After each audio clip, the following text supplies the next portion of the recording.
Hello everyone.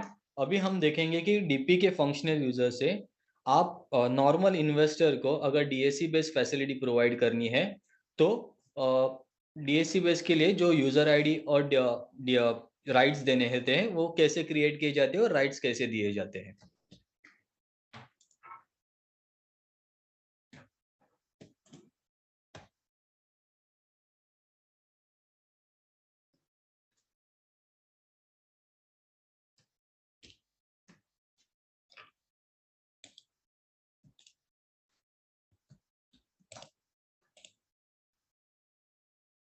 तो ये आपके डीपी के फंक्शनल यूजर या फिर डीपी यूजर की स्क्रीन है। यहाँ से आपको अगर मेंटेन रजिस्टर में जाना है, वहां पे ऑप्शन है इन्वेस्टर स्मार्ट कार्ड। अगर आपके पास क्लियरिंग मेंबर के अलावा अगर कोई आता है for the DSC based services, तो आपको इन्वेस्टर स्मार्ट कार्ड में उसे रजिस्टर करना है। तो अगर सपोज आपके पास रेसिडेंट आता है, रेसिडेंट इंडिविजुअल आता है, कॉर्पोरेट अकाउंट्स आते हैं, या फिर आपके पास पार्टनरशिप एचयूएफ या एलएलपीस करके आते हैं जिनको डीएससी बेस्ड सर्विस प्रोवाइड करनी है, तो आप उसे इन्वेस्टर स्मार्ट कार्ड के ऑप्शन में रजिस्टर करेंगे। ओके, तो यहाँ पे हम उसका क्लाइंट आईडी मेंशन करेंगे।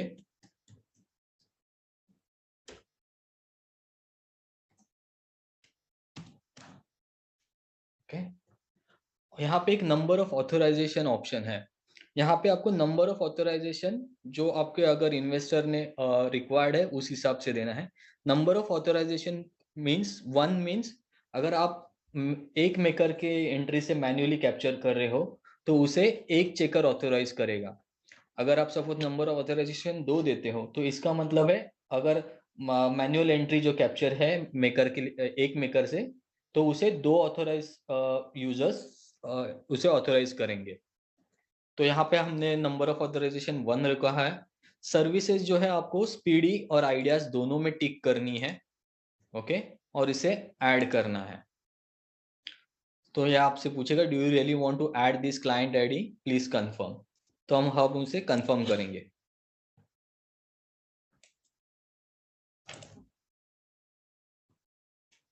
ओके, तो आपका अभी क्लाइंट आईडी रजिस्टर हो चुका है।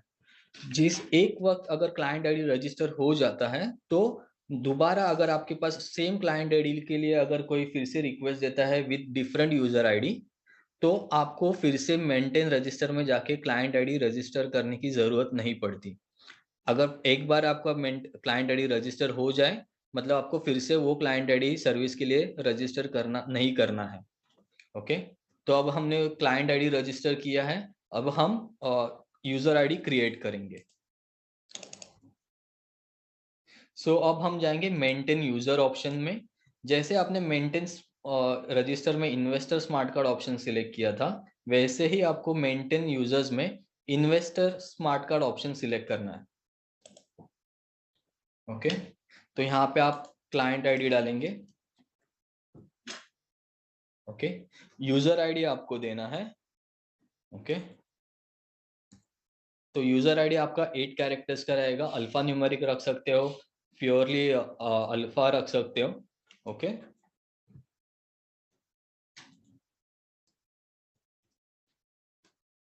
ओके, अभी यूजर नेम मतलब आप जिस ऑथोराइज सिग्नेटरी का डीएससी आपको मैप करना है उसका नाम लिखना है, ना कि उस डीमैट अकाउंट का नाम लिखना है। ओके, तो जो भी आपके सपोज अभी जैसे हमने एबीसी लिमिटेड कंपनी करके है, अगर उसमें ऑथोराइज सिग्नेटरी सपोज बीसीएक्स है, तो उसमें आपको उनका नाम लिखना है, ना कि एबीसी लिमिटेड कंपनी का नाम लिखना है।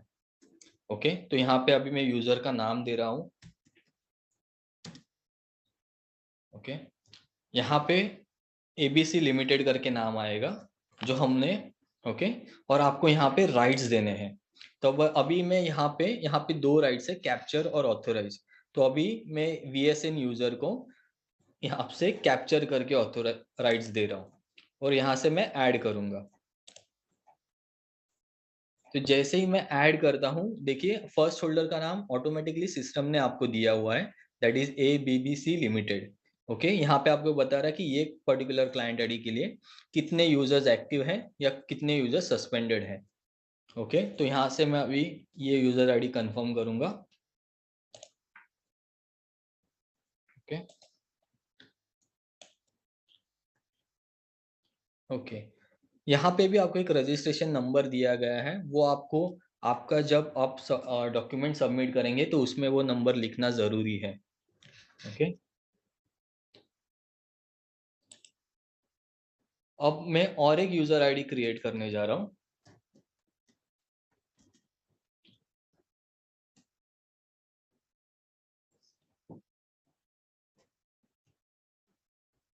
ओके।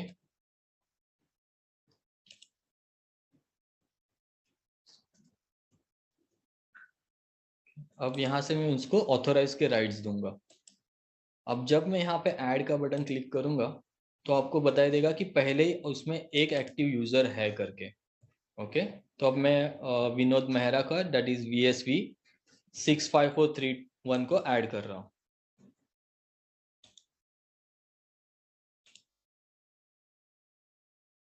यहाँ पे भी आप जब रजिस्ट्रेशन सबमिट करेंगे तो आपको एक नंबर दिखाई देगा, वो आपको आपके फॉर्म्स पे लिखना ज़रूरी है।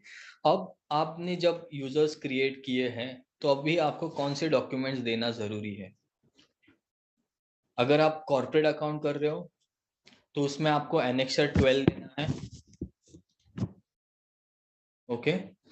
उसमें आपको एनेक्सर 12 देना है, कॉपी ऑफ MOA AOA देना है, board resolution, director details forms, DSC user detail forms और DSC स्क्रीनशॉट।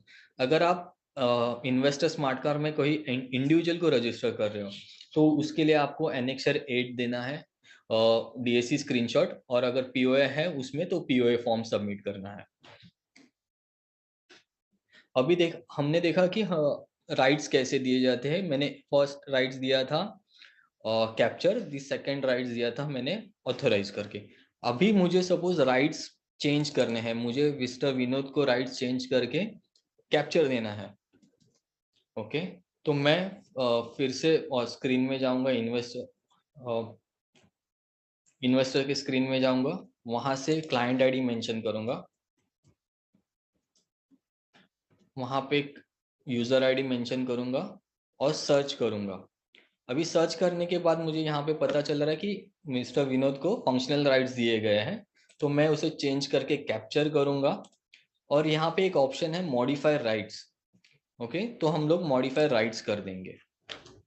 ओके। तो अभी यहाँ पे बता रहे कौन सा एक्टिव स्टेटस में है और functional rights as a capture हमने दिए गए हैं। ओके। तो यहाँ इस तरीके से आप यूजर्स के राइट्स चेंज कर सकते हो, यूजर क्रिएट कर सकते हो, क्लाइंट आईडी रजिस्टर कर सकते हो।